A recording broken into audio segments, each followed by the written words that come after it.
रसिक श्रोते हो नमस्कार. आकाशवाणीचे हे अकोला केंद्र आहे. सायंकाळची 7:30 होत आहेत. FM 102.4 मेगाहर्ट्झवरून प्रसारित करीत आहोत शेतकरी बंधू भगिनींसाठीचा कार्यक्रम किसानवाणी.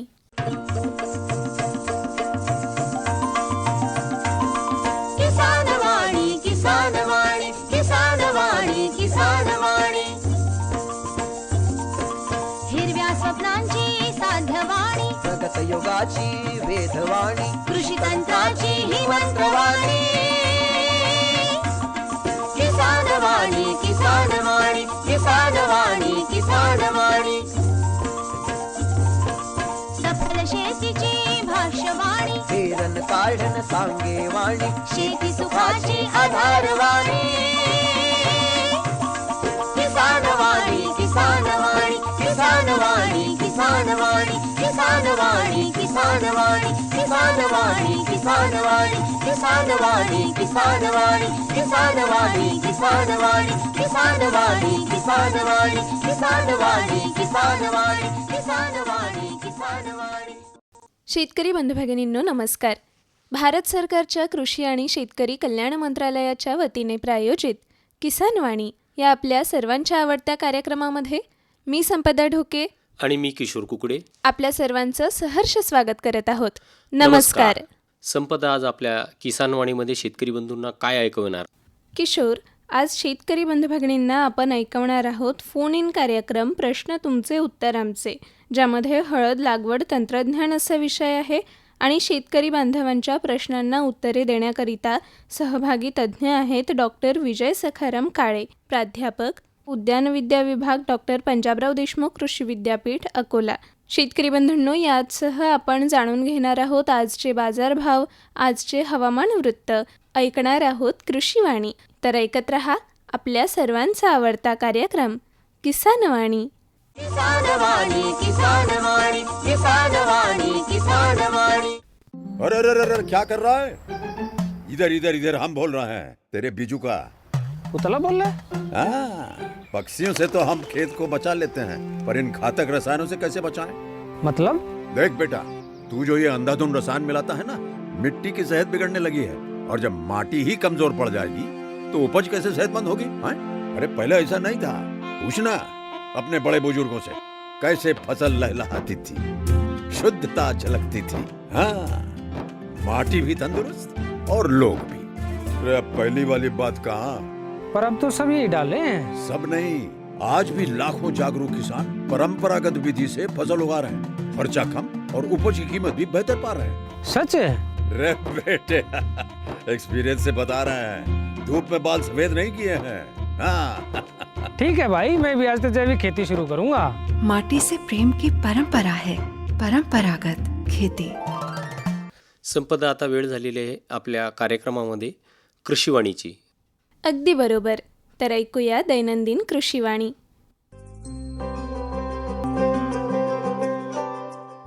मंडळी, कृषीवाणीमध्ये जाणून घेऊया कीड व्यवस्थापनामध्ये मशागतीय पद्धतीचे महत्त्व याविषयी माहिती, जी आपल्याला प्राप्त झाली आहे डॉक्टर पंजाबराव देशमुख कृषी विद्यापीठ अकोला यांच्याकडून.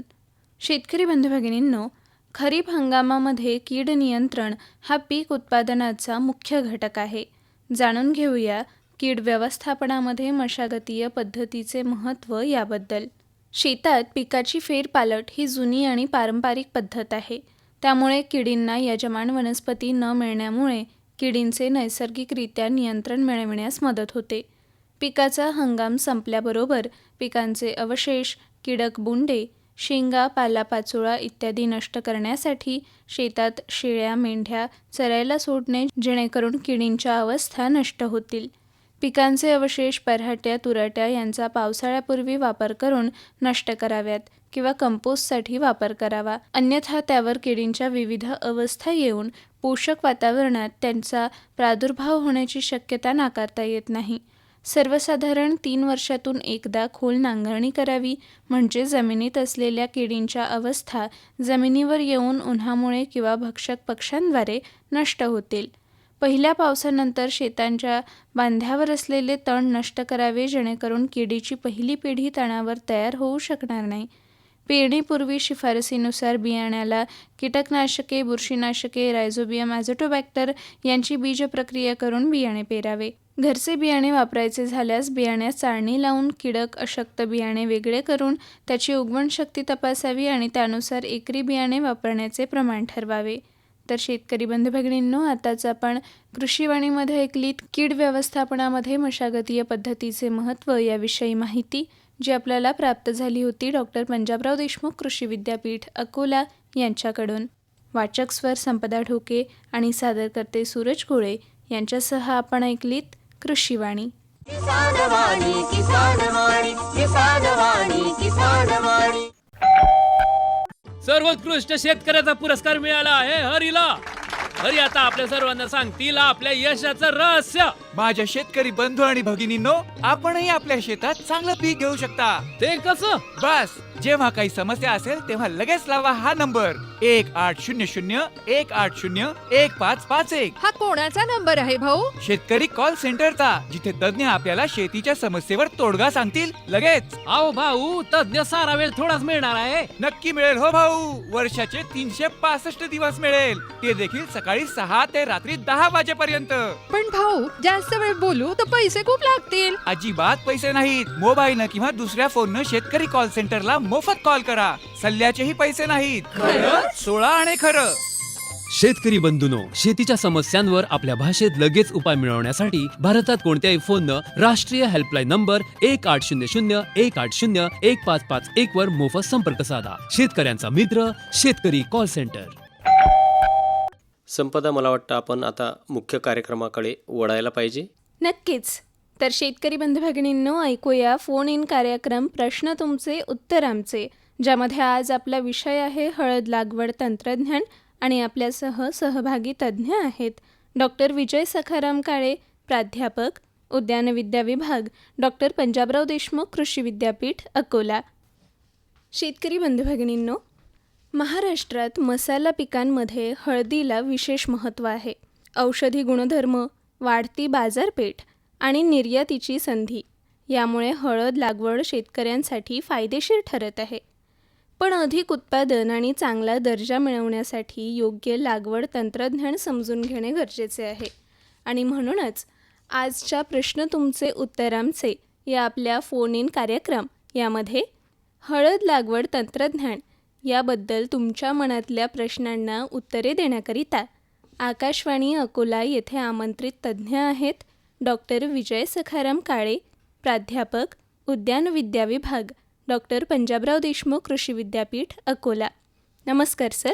नमस्कार. आकाशवाणी अकोला येथे आपलं मनपूर्वक स्वागत आहे सर. धन्यवाद. सर, आजचा आपला जो फोन इन कार्यक्रम आहे त्याकरिता आपल्या प्रश्नांसह, आपल्या समस्येसह आपले शेतकरी बंधू भगिनी आपल्याला संपर्क साधतीलच. तोवर आपण चर्चेला सुरुवात करूया. अवश्य. तर लागवड तंत्रज्ञान म्हटलं की सर्वप्रथम आपण जमिनीचा प्रकार येथपासून सुरुवात करतो. तर हळद लागवड तंत्रज्ञानाचा विचार करत असता हळद पिकासाठी हवामान आणि जमिनीचा प्रकार कसा असावा सर?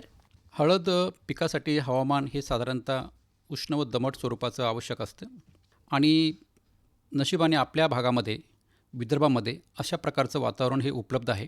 आणि हे वातावरण साधारणतः जून ते ऑक्टोबर या कालावधीमध्ये उपलब्ध असतं आणि याच कालावधीमध्ये हळदीची वाढ ही पूर्ण होत असते.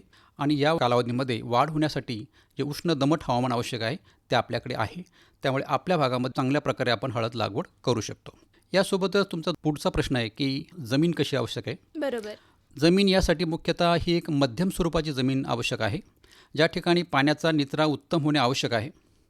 जर पाण्याचा निचरा उत्तम झाला नाही तर या ठिकाणी हळदीची वाढ खुंटते व कंदांची वाढ ही पाहिजे तशी होत नाही. सोबतच जमीन ही या ठिकाणी बरेच वेळेस आपण कॅल्कॅरियस सॉईल म्हणतो किंवा ज्यामध्ये कॅल्शियम असतं अतिप्रमाणात, किंवा चुनखडी म्हणतो सरळ. चुनखडी हे 10% वर जर असेल तर अशा जमिनीमध्ये हळदीची लागवड शक्यतो करू नये. बरोबर. आपल्याला एक संपर्क होतोय, तो आपण घेऊया सर. चालेल. हॅलो. नमस्कार. नमस्कार. आकाशवाणी अकोला येथे आपला संपर्क झालेला आहे किसान वाणी कार्यक्रमात. काय नाव आपलं? गोरेगाव तालुका मूर्तिजावरून बोलतोय मी, दीपक डोईपुढे. अच्छा. तर दादा, आज आपला प्रश्न तुमचे उत्तर आमचे यामध्ये हळद लागवड तंत्रज्ञान असा विषय आहे आणि डॉक्टर विजय काळे सर आपल्यासोबत आहेत. तर संबंधी आपला जर काही प्रश्न असेल तर आपण विचारू शकता. हो नक्की. नमस्कार. नमस्कार सर. सर, हळद पिकाला लागवडीपासून ते काढणीपर्यंत एकरी खर्च किती येऊ शकतो आणि एकरी उत्पादन किती होऊ शकतं सर? हळद पिकाला साधारणतः एकरी जो लागवड खर्च आहे आपल्या भागामध्ये हा साधारणतः 70 ते 80 हजारापर्यंत येतो. म्हणजे सुरुवातीचा खर्च हा पहिल्या वर्षीचा खर्च आणि दुसऱ्या वर्षी हा खर्च कमी होतो, कारण यामध्ये आपण ज्या काही ठिबकवर खर्च केलेला असतो, इतर आणखी बाबीवर खर्च केलेला असतो, तो करण्याची पुन्हा आवश्यकता नसते. तर इतर वर्षी मग साधारणतः तो 50 हजारापर्यंत प्रति एकर एवढा आपल्याला खर्च येतो. आणि उत्पन्न सर? उत्पन्न एकरी आपल्याला जे ओली हळद आहे, ओल्या हळदीचं उत्पन्न हे वाणानुसार वेगवेगळं आहे. जर लवकर येणारा वाण असेल तर साधारणतः एकरी आपल्याला 100 क्विंटल ओली हळद मिळते. जर उशिरा येणारा वाण असेल, ज्यामध्ये फुले हरिद्रा आहे, फुले स्वरूप आहे किंवा सेलम आहे, तर यांचं उत्पादन साधारणतः 120 ते 130 क्विंटल प्रति एकरी एवढं मिळतं. आणि याचंच आपल्याला बियाणं विद्यापीठाकडून घ्यायचं किंवा शेतकऱ्याकडून घेतलं तर चालते? नाही, चांगल्या प्रतीचं बियाणं विद्यापीठाकडूनच घेण्यात यावं. शेतकऱ्याकडे जर समजा उपलब्ध असेल चांगल्या प्रतीचं, तुम्ही घेऊ शकता, तो प्रश्न नाही. ठीक आहे सर. आणि हळद काढणी जे प्रक्रिया असते सर ती कशा पद्धतीची असते? प्रक्रियेसाठी आता हळदीच्या नवीन पद्धती विकसित झालेली आहे. यासाठी आपल्याला याला आपण बॉयलिंग म्हणतो किंवा उकळून घेणे म्हणतो. तर या बॉयलिंगसाठी आता एक बॉयलर्स निघालेले बाजारामध्ये, की जेणेकरून त्या ठिकाणी आपला वेळ वाचतो. तर विविध कॅपॅसिटीचे बॉयलर्स उपलब्ध आहेत. तर बॉयलरचा उपयोग करून आपण चांगल्या प्रकारची प्रक्रिया या ठिकाणी करू शकतो. आणि यामध्ये ज्या कॅपॅसिटीज आहेत ह्या साधारणतः 1 क्विंटल, 2 क्विंटल, 3 क्विंटल अशा याचे ड्रम्स असतात. या ड्रम्सनुसार याची कॅपॅसिटी असते. आणि साधारणतः एक लॉट म्हणजे समजा 1 क्विंटल असेल किंवा 3 क्विंटल असेल तर साधारणतः पूर्ण उकळण्यासाठी याला हे वाफेवर आपण याची उकळून घेतो. तर याला साधारणतः 4 ते 5 मिनिट लागतात प्रति टप्प्याला. आणि चांगल्या प्रकारची याला ज्या भागामध्ये हळद लागवड असते तिथं हे उपलब्ध असतील सर, कारण की इकडे फार कमी आहे आमच्याकडे हळद. बरोबर आहे की आज बरेच ठिकाणी याला जे मॅन्युफॅक्चरर आहेत किंवा फॅब्रिकेटर्स आहेत हे सुद्धा आपल्याला उपलब्ध करून देऊ शकतात. विविध आकारामध्ये याची किंवा कॅपॅसिटीमध्ये उपलब्धता आहे, तर त्या प्रकारे आपण घेऊ शकता. ठीक आहे, धन्यवाद सर. धन्यवाद. अकोला आकाशवाणी. धन्यवाद. धन्यवाद. आकाशवाणी अकोला येथे संपर्क साधल्याबद्दल आपले सुद्धा आभार. धन्यवाद सर. हळद लागवडीचा विशेषतः विचार करत असता बेणे प्रक्रिया एक महत्त्वाची प्रक्रिया समोर येते.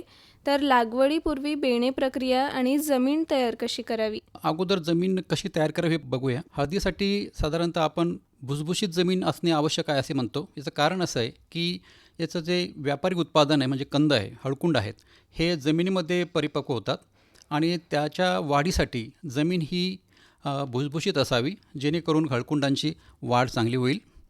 तर यासाठी जमीन तयार करताना उन्हाळ्यामध्ये साधारणतः एप्रिल किंवा मे महिन्याच्या सुरुवातीला चांगली साधारणतः 25 सेंटीमीटर 30 सेंटीमीटर खोलगट नांगरणी केल्यानंतर जमीन पुन्हा भुसभुशीत करून त्या भुसभुशीत झालेल्या जमिनीवर ट्रॅक्टरच्या सहाय्याने बेड तयार करून घ्यावे. त्याला आपण उंच वरंबे म्हणतो.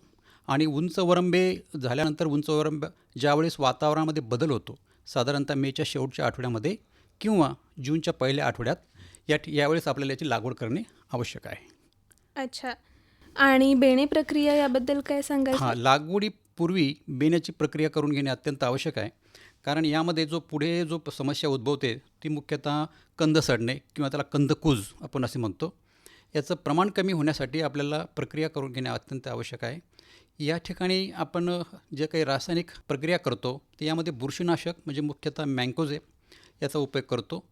त्याला पर्यायी म्हणून कॉपर ऑक्झीक्लोराईडचा सुद्धा आपण वापर करू शकतो. हे दोन्ही घटक साधारणतः 10 लिटर पाण्यामध्ये 30 ग्रॅम मिसळून घ्यायचे. यासोबतच क्विनॉल-फॉस साधारणतः 2 ml प्रति लिटर म्हणजे 20 ml प्रति 10 लिटर पाण्यातून याची आपल्याला मिश्रण तयार करून घ्यायचं आहे. आणि या मिश्रणामध्ये हे बेणे साधारणतः 20 ते 25 मिनिट बुडून ठेवावे. नंतर हे बेणे काढून घ्यावे. काढून घेतल्यानंतर थोडंसं पाणी सुकू द्यावं त्याचं. आणि त्याच पाण्यामध्ये साधारणतः असे तेवढ्याच वजनाचे 2-3 लॉट करावे. आणि 3 लॉट केल्यानंतर पुन्हा पाणी बदलावे. आणि हे प्रक्रिया झाल्यानंतर बेणं हे आपल्याला लागवडीसाठी तयार होतं. अच्छा, तर अशा प्रकारे ही बेणे प्रक्रिया आपल्याला लागवडीपूर्वी करायची आहे. आपल्याला एक संपर्क होतोय, तो आपण घेऊया सर. हॅलो. होय, आकाशवाणी अकोला येथे आपला संपर्क झालेला आहे. किसान वाणीच्या प्रश्न तुमचे उत्तर आमचे या कार्यक्रमासाठी. कुठून बोलत आहात आपण? अच्छा, तर दादा बघा, हळद लागवड तंत्रज्ञान असा आपला विषय आहे आणि डॉक्टर विजय काळे सर आपल्यासोबत आहेत. तर संबंधी आपला जर काही प्रश्न असेल तर आपण विचारू शकता. नमस्कार शेतकरी बंधू. हळदची लागवड कशी करावी? हळदीची जी लागवड आहे याची सुरुवात करताना आपल्याला मुख्यतः खरीप हंगाम हा महत्त्वाचा आहे. तर त्यासाठी साधारणतः 15 मेच्या पुढे आपण लागवडीची तयारी करायला पाहिजे. 15 मे ते 15 जून या कालावधीमध्ये ही लागवड आपल्याला करावी लागते. आणि यासाठी आपल्याला साधारणतः एकरी 10 क्विंटल बेणं आवश्यक असतं. बेण्याची निवड करण्यासाठी आपल्याला गट्टू बेणे म्हणजे त्याला मदर रायझो म्हणतात, याची निवड करावी. आणि लागवडीपूर्वी हे जे बेणे आहे याची एक प्रक्रिया आपल्याला करावी लागते. ही प्रक्रिया मुख्यतः बुरशीनाशक आणि कीटकनाशक यामध्ये मँकोझेब 30 ग्रॅम 10 लिटर पाण्यात टाकायचं. सोबतच 25 ml क्विनॉल-फॉस हे घ्यायचं आणि हे 10 लिटर पाण्याचं द्रावण करून याच्यामध्ये बेणे जवळजवळ 20 ते 30 मिनिट बुडवून ठेवून नंतर काढून घेऊन नंतर त्याची लागवड करावी. आणि आपल्या भागामध्ये आजकाल चांगल्या उत्पन्नासाठी लागवड ही शक्यतो उंच वरंब्यावरच करावी. आणि उंच वरंब्यावर करताना साधारणतः जो वरंब्याचा जो उंच भाग आहे, वरचा भाग आहे, हा 60 सेंटीमीटर अंतराचा रुंदीचा असावा आणि त्यावर 2 ओळी ह्या 30 सेंटीमीटर अंतरावर लावाव्यात. आणि 2 झाडातलं अंतर हे साधारणतः 20 ते 25 सेंटीमीटर ठेवावे. अशा पद्धतीने याची लागवड करावी. आणि याच्यासाठी जे सिंचन आहे, सिंचनाच्या व्यवस्थेसाठी आपल्याला ठिबकचा वापर करणे योग्य राहील. आणि या 2 ओळींमध्ये एक ठिबकची लॅटरल किंवा नळी आपण टाकलेली असावी की जेणेकरून चांगलं पाणी किंवा चांगलं सिंचन तिथे देता येईल. धन्यवाद सर. धन्यवाद. सर, यानंतर एक महत्त्वाचा प्रश्न लागवड तंत्रज्ञानामध्ये येतो, तो म्हणजे खत व्यवस्थापनाचा. तर शेतकरी बांधवांना हळद लागवडीच्या दृष्टीने खत व्यवस्थापनाबद्दल काय सांगाल? खत व्यवस्थापनामध्ये आपल्याला सुरुवातीपासूनच पाहावं लागेल की ज्यावेळेस आपण जमीन तयार करतो तर जमीन तयार करण्याच्या वेळेस साधारणतः 20 ते 25 टन हे चांगलं कुजलेलं शेणखत या ठिकाणी टाकावं. यानंतर जमीन तयार करून किंवा बेड पूर्ण झाल्यानंतर आणि लागवड झाल्यानंतर आपल्याला लागवडीच्या वेळेस 3 रासायनिक खतं द्यायची आहेत. म्हणजे 3 मुख्य घटक द्यायचे. त्यामध्ये नत्र, स्फुरद आणि पालाश. बरोबर. विद्यापीठाने यांची शिफारस केलेली आहे साधारणतः 200 किलो नत्र, 100 किलो पालाश आणि 100 किलो स्फुरद. तर यापैकी साधारणतः लागवडीच्या वेळेस आपल्याला नत्र द्यायचा नाही आहे, फक्त स्फुरद आणि पालाश द्यायचा आहे. अच्छा. तर स्फुरद आणि पालाशमधील 100 किलोपैकी साधारणतः निम्मा म्हणजे 50 किलो स्फुरद आणि 50 किलो पालाश हा इतर खतांच्या माध्यमातून आपल्याला इथे द्यायचा आहे. आणि त्याच वेळेस लागवडीच्या वेळेसच साधारणतः प्रति हेक्टरी 15 किलो झिंक सल्फेट आणि 15 किलो आयर्न सल्फेट यांची आपल्याला लागवडीच्या वेळेसच जमिनीमध्ये देण्याची आवश्यकता आहे. आणि यानंतर साधारणतः 30 ते 40 दिवसानंतर नत्राचा पहिला हप्ता आपल्याला द्यायचा आहे. या ठिकाणी आपल्याला निम्मा नत्र म्हणजे मुख्यतः 100 किलो नत्र प्रति हेक्टरी आपल्याला इथे द्यायचा आहे. आणि यानंतर आता उरलेला जो नत्र आहे हा पुढे 30 दिवसानंतर म्हणजे 100 किलो आणि उरलेले स्फुरद आणि पालाश म्हणजे 50-50 किलो हे आपल्याला त्यावेळेस सोबतच द्यायचे आहेत. बरोबर. तर अशा प्रकारे शेतकरी बंधूंना खत व्यवस्थापन हळद लागवडीमध्ये करता येणार आहे. याचसह रोग किंवा किडींचा प्रादुर्भावसुद्धा आपल्याला या पिकावरती बघायला मिळतो. तर त्याचे व्यवस्थापन आपल्या शेतकरी बांधवांना कसं करता येईल? आपण सुरुवातीला जी प्रक्रिया आपण केलेली आहे त्या प्रक्रियेचा फायदा आपल्याला किडीसाठी पण होतो. मुख्यतः ज्याला कंदकूज म्हणतो आपण, तर कंदकूज हा जो होतो याला रेस्पॉन्सिबल किडी आहे, ही याला कंदमाशी आहे. ही कंदमाशी बरेच वेळेस त्या कंदांवर तिथे अंडे देते आणि त्या अंड्यामधनं जे अळी बाहेर निघून त्या कंदांवरती जगते, त्या ठिकाणी मुळे कंद सोडतो. तर ह्या असं नियंत्रण किंवा कंद प्रक्रिया केल्यामुळे याचंसुद्धा नियंत्रण होतं. यासोबतच कंदमाशीचं जे पुढे नियंत्रण करण्याची आवश्यकता आहे, या ठिकाणी आपल्याला एक मशागतीची पद्धती आहे ती चांगली तिचा वापर करणे आवश्यक आहे. यामध्ये मुख्यतः आपण त्याला म्हणतो भर देणे. बरेच वेळेस काय होतं की जुलै आणि ऑगस्ट महिन्यामध्ये जोराचा पाऊस पडत असल्यामुळे ज्या ठिकाणी आपण बेडवर आपण हळदीची लागवड केलेली असते किंवा सरीवरंब्यावर सुद्धा केलेली असते, तर त्यावेळेस जोराच्या पावसाने बरेच वेळेस कंद उघडं पडतात आणि त्या उघड्या पडलेल्या कंदांवर ही माशी तिथे अंडे देते आणि तिथे प्रादुर्भाव सुरू होतो. ते या ठिकाणी आपल्याला भर जर दिली तर त्यामुळे कंद उघडे पडत नाही आणि माशीचा प्रादुर्भाव तिथे होऊ शकत नाही. तर हा एक त्या ठिकाणी एक कल्चरल प्रॅक्टिस म्हणतो आम्ही त्याला. तर ही एक चांगली पद्धती आहे. यानंतर रोगांमध्ये प्रामुख्याने करपा रोग असतो. करपा रोगामध्ये 2 प्रकारचे करपा आहेत. एक त्याला आपण पानावरील ठिपका म्हणतो आणि एक पानावरील चट्टा म्हणतो. तर हे दोन्ही बुरशीजन्य रोग आहेत. या रोगांचा प्रादुर्भाव आपल्याला दिसायला सुरुवात होते साधारणतः सप्टेंबर महिन्यामध्ये आणि त्यावेळेस आपण मग याची उपाययोजना सुरू करतो. परंतु याची जी खरी लागण आहे, याचे जे स्पोर्स असतात, बीजाणू असतात, हे मुख्यतः जुलै महिन्यापासूनच त्याची लागवण सुरुवात होते आणि जुलै महिन्यामध्येच ज्यावेळेस बरेच वेळेस झड असते, 3 ते 4 दिवस पाऊस चांगला लागून असतो, तर हे त्याला मानवणारं हवामान आहे. अशा हवामानामध्ये या रोगाचा तिथे प्रसार मोठ्या प्रमाणावर होतो. म्हणून लगेच जुलै महिन्यामध्ये पाऊसमान कमी झाल्याबरोबर आपल्याला तिथे फवारण्या घ्यायच्या. यामध्ये जी काही शिफारस झालेली आहे, मँकोझेप या बुरशीनाशकाची आपल्याला फवारणी करायची आहे. साधारणतः 30 ग्रॅम प्रति 10 लिटर पाण्यातून याची फवारणी करायची आहे. सोबतच एखाद्या कीटकनाशकाची सुद्धा आपण इथे फवारणी करू शकतो. साधारणतः जुलै आणि ऑगस्ट महिन्यामध्ये 3 ते 4 फवारण्या जर या बुरशीनाशकाच्या घेतल्यात तर आपल्याला ह्या रोगांवर आपल्याला नियंत्रण मिळवता येते.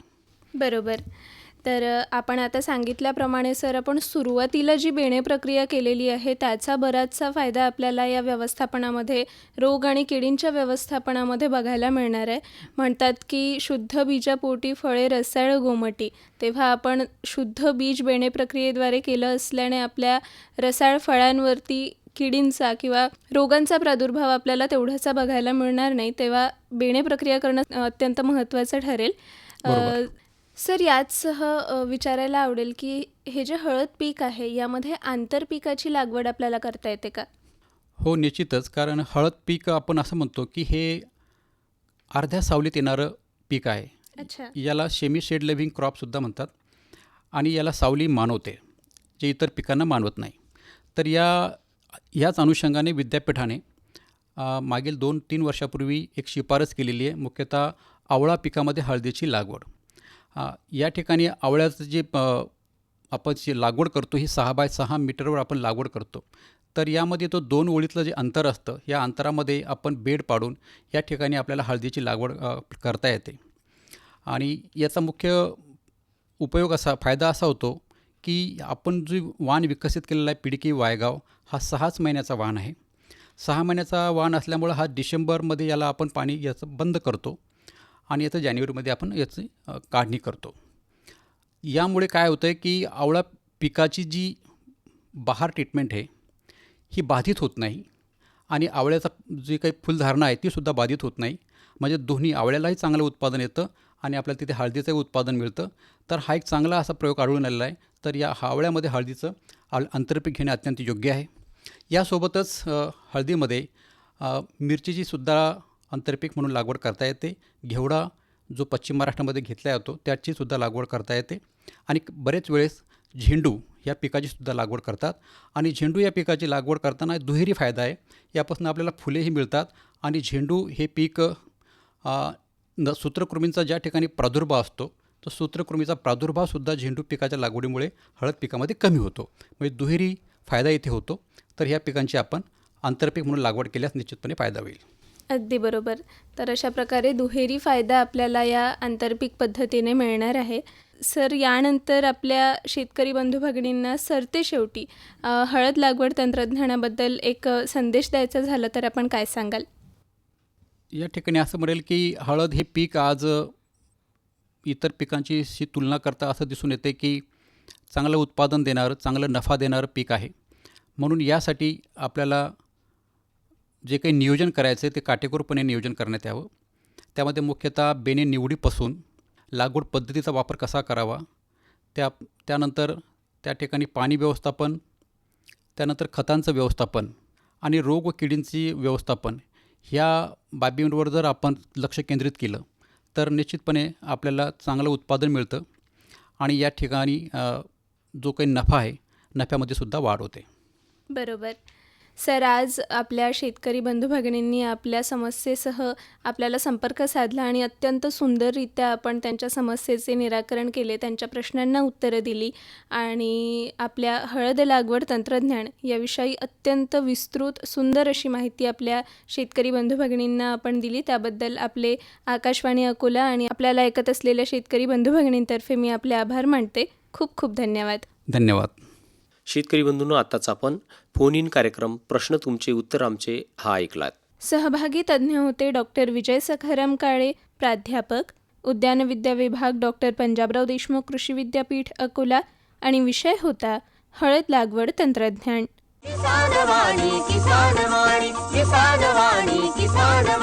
संपदा, आपण शेतकरी बंधूंना आजचे बाजारभाव ऐकवले पाहिजे. बिलकुल. शेतकरी बंधू भगिनींनो, जाणून घेऊया आजचे बाजारभाव. हे आपल्याला प्राप्त झाले आहे कृषी उत्पन्न बाजार समिती अकोला यांच्याकडून. आजचे बाजारभाव कमीत कमी ते जास्तीत जास्त अशा स्वरूपाचे असतील. ज्वारी लोकल 1805 ते 2395 रुपये, आवक 82 क्विंटल. गहू लोकल 2000 ते 2455 रुपये, आवक 734 क्विंटल. गहू शरबती 2800 ते 3160 रुपये, आवक 350 क्विंटल. उडीद 4600 ते 5500 रुपये, आवक 23 क्विंटल.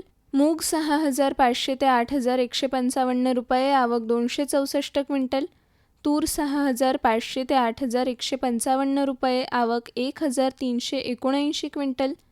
हरभरा 5200 ते 5930 रुपये, आवक 769 क्विंटल. पांढरा हरभरा 5700 ते 6700 रुपये, आवक 272 क्विंटल. तीळ 7900 ते 10350 रुपये, आवक 4 क्विंटल.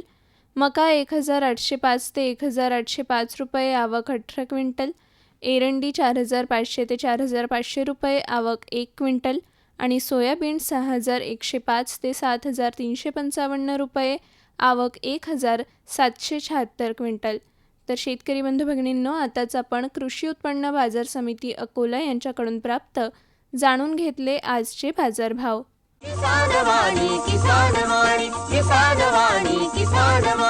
संपदा, सरते शेवटी वेळ झाली आहे आपल्या आजच्या हवामान वृत्ताची. होय. शेतकरी बंधू भगिनींनो, जाणून घेऊया हवामानशास्त्र विभाग, डॉक्टर पंजाबराव देशमुख कृषी विद्यापीठ अकोला यांच्याकडून प्राप्त आजचे हवामान वृत्त.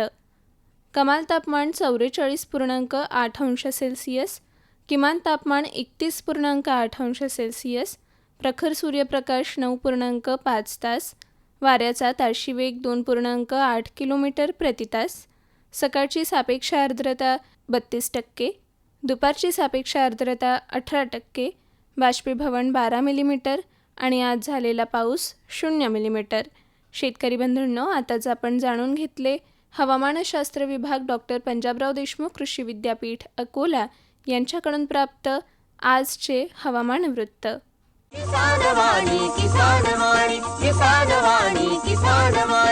शेतकरी बंधूंनो, याचसह आपला आवडता कार्यक्रम किसानवाणी याला निरोप देण्याची वेळसुद्धा जवळ आली आहे. आपल्याला कार्यक्रम कसा वाटला याबद्दलच्या सर्व प्रतिक्रिया आपण पत्राद्वारे आमच्यापर्यंत नक्की पोहोचवा. तेव्हा मी संपदा ढोके आणि मी किशोर कुकडे आपली रजा घेत आहोत. नमस्कार.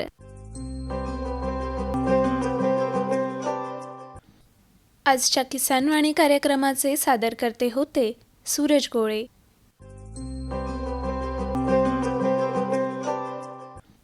आताच आपण भारत सरकारच्या कृषी आणि शेतकरी कल्याण मंत्रालयाच्या वतीने प्रायोजित किसानवाणी कार्यक्रम ऐकलात.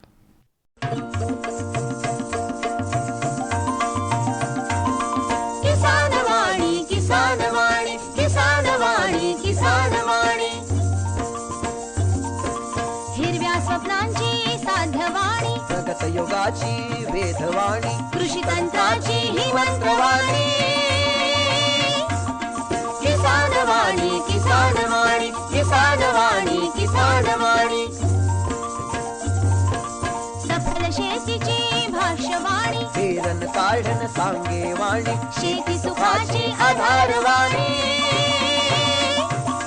किसान वाणी किसान वाणी किसान वाणी किसान वाणी किसान वाणी किसान वाणी किसान वाणी किसान वाणी किसान वाणी किसान वाणी किसान वाणी किसान वाणी किसान वाणी किसान वाणी किसान वाणी किसान वाणी किसान वाणी किसान वाणी. श्रोते हो, आताच आपण शेतकरी बंधू भगिनींसाठी प्रसारित किसानवाणी हा कार्यक्रम ऐकलात.